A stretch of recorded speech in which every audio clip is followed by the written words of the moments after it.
Olá, bem-vindos a mais uma edição do Connect Stories, um programa da Delta, Gol e a France KLM com travel managers de todo o mundo. Nós estamos hoje em Minneapolis, nos Estados Unidos, com a Fiona Lapoint, que é a diretora de Global Travel da Cargill. Fiona, thanks a lot for being here and participating on Connect Stories. Thank you. Fiona, talking about your travel policy, when you defined it, which was the importance of cost savings, of price? How do you balance these things? So the policy is created with many components, price being one of them, but also, value and time and the traveler experience is also something that we consider. Given, every company can be a little different on their travel policy, it is pretty restrictive in many ways. We do have a pretty clear definition around who can travel in business class and who can't, who can travel economy comfort and who can't, and then that length of time that nobody can travel. So if it's under a certain 6 hours, no one can travel business class.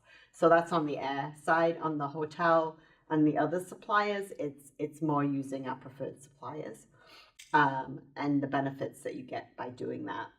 Rate amenities are included, or for car rental, insurance can be included. So those kinds of things.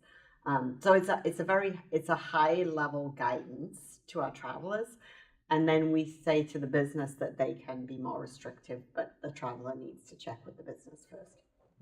In which cases you think flexibility can enter your policy? For instance, if you were not in the class that we have established for business class, you can get approval from a senior manager for you to go business class if there's a health reason or something like that. Yeah, so you can get that approval. The hardest thing for any policy in any company is the compliance, right? Mm-hmm. So you can have a policy, but making sure that your travelers follow it and being able to report and record that is one of the challenges that travel managers face. And we are talking, how many travelers you are talking? We have about between 22 and 25,000, depending on the year, basically. And how do you track that? And how do you track the expenses? How do you track if they are inside the policy? So we do use the agency data. It's probably our first point of contact. So anything booked through the agency, we're able to show right at the time of booking if you're out of policy.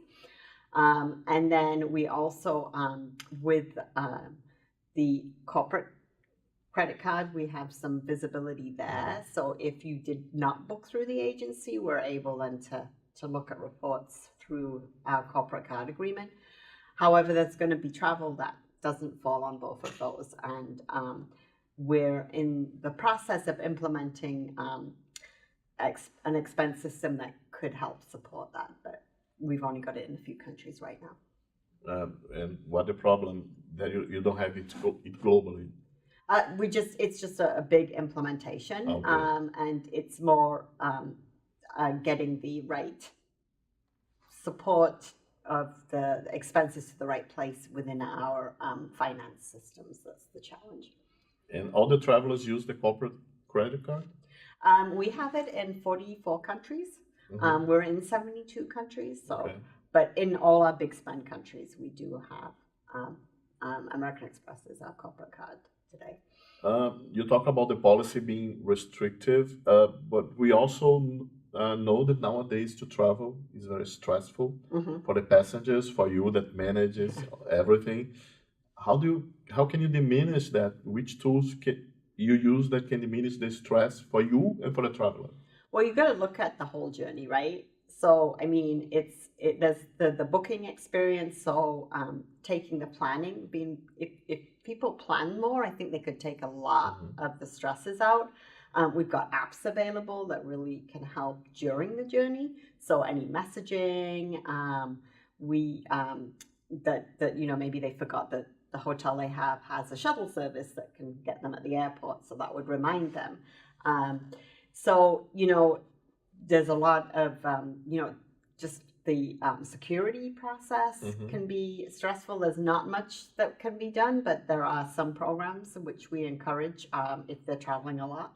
So I think you're going to look at your traveling population, right? And so some frequent travelers are going to be impacted. So, getting them access to some of those programs really, I think, can help eliminate some of the stresses. And then for the ones that are just like one-off, then just making sure that it's an easy process to follow, because they're not going to remember otherwise. But if you look to like 10 or 15 years ago, now the travelers have more work to do before the travel, during the travel, because of the apps, because of online booking tools. Are they satisfied with that? They have the freedom to do that, but they have to do the work. Well, we still have travel bookers.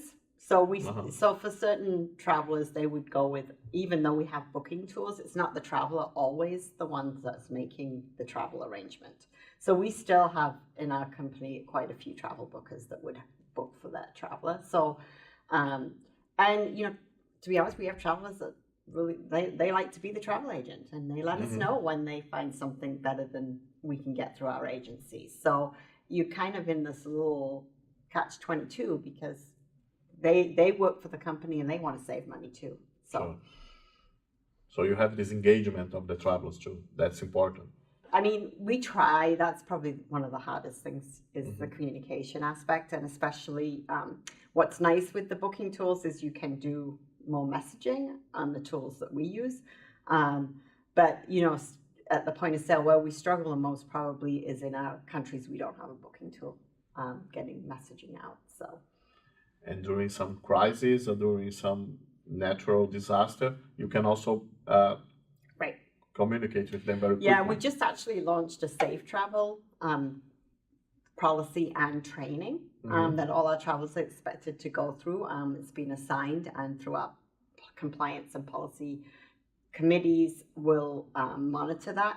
And that talks a lot about the benefits of, and why we need you to book through our processes, just because if that happens, we need to be able to get hold of you. We have a duty of care to make sure that we can get you back, or we can get you to the right place, or give you the right guidance, because sometimes you're not going to get it if you just call back to your local office. They're not going to know necessarily how to help you. Talking about the tools that you have in the market, the ones you use, which is the one that they love when they travel? I'd say the app is the one we get the most compliments on, which is the itinerary. The agency's just turning on the booking for hotels with that.